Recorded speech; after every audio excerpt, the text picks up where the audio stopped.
my name is Braydan Young, and I am the head of sales and co-founder of Sendoso.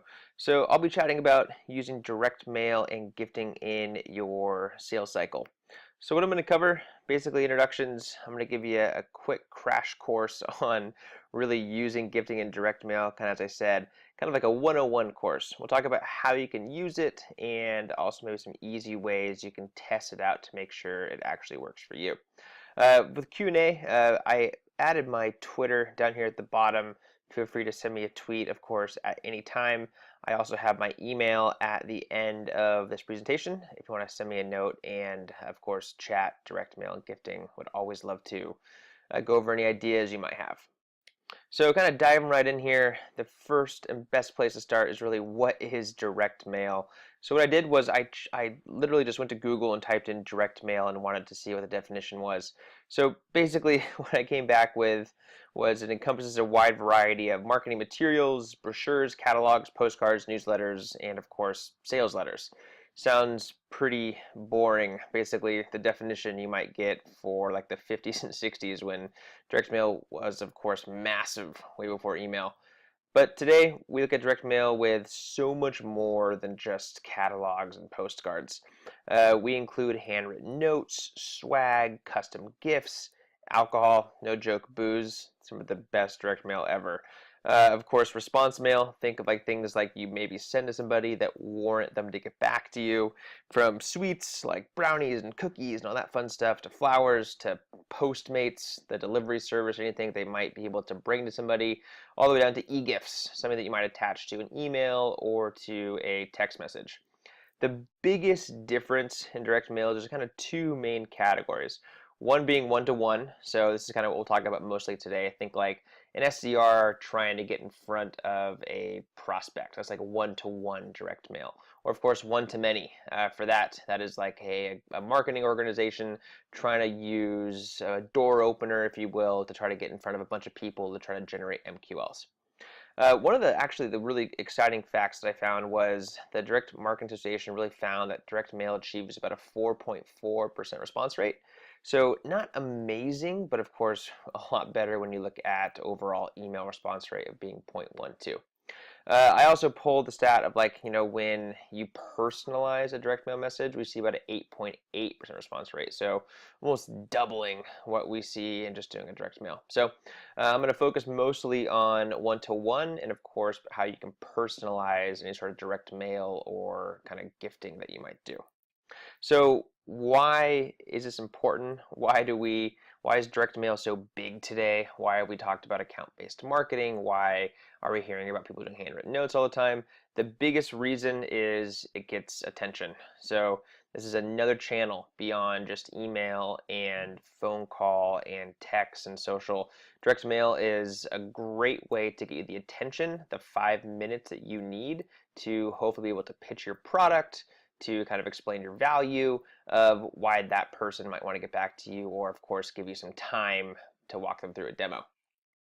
So how can it be used? How can you kind of leverage direct mail? I actually pulled a bunch of examples here. One being, of course, this one at the top, which was an actual send that we did at Sendoso with a couple partners. The idea here was this is kind of a one-to-one. We wanted to invite people to an event we had at Dreamforce. It was cool because it was very targeted. We knew exactly who it was sent to.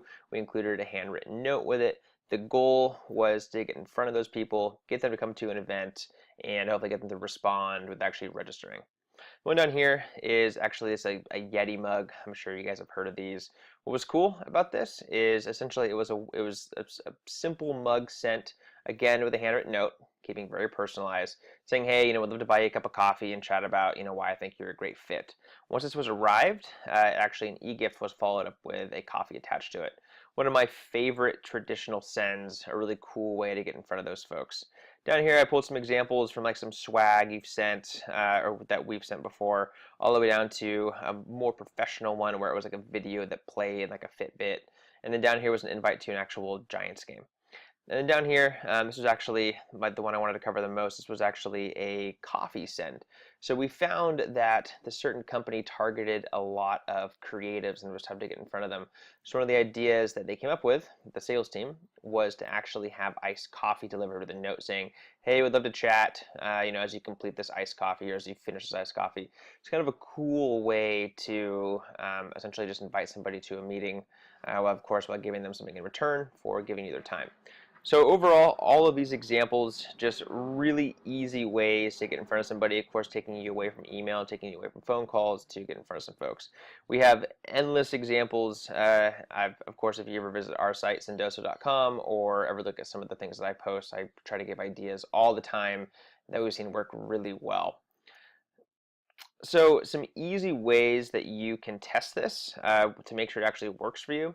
The first one I wrote down was e-gifts before a call or before a demo. So try going to starbucks.com or dunkindonuts.com or even amazon.com and actually buying an e-gift and maybe inserting it into your email. Kind of a cool way to do outreach. Try saying, hey, grab a coffee at Starbucks and give me a ring. Kind of a really easy way to get in front of somebody.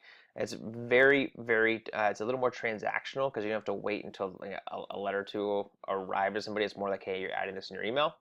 The one I put out of that was a Lunch and Learn. So Lunch and Learns have been around forever, but what's kind of cool is when you actually send somebody lunch. Maybe you can't be in the same office as them, so you send like Chipotle to their office, or send them a gift card to Chipotle or Panera, or maybe like they have a local spot right next to their office. We actually have a company, they'll look up like, hey, where their office is, and maybe you'll find like, they're next door to a really great burrito spot or a really great salad spot. You say, hey, like I send you a gift card to that spot, go grab lunch on me and let's chat. Kind of a cool way to see if gifting and direct mail actually works for you. Back storage closet, I'm sure you have tons of items that are in there that you maybe aren't even sure that's in there. So something that I recommend is you can always go and maybe grab a couple swag items, try sending them out to a prospect. It's kind of a cool way to see if it actually, it kind of takes you away from email. I recommend it. It's inexpensive, of course, to mail it out.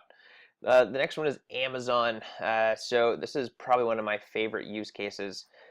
You can do it kind of two ways. One, works really well is pulling up a LinkedIn profile, kind of seeing where your prospect might be or where they went to school.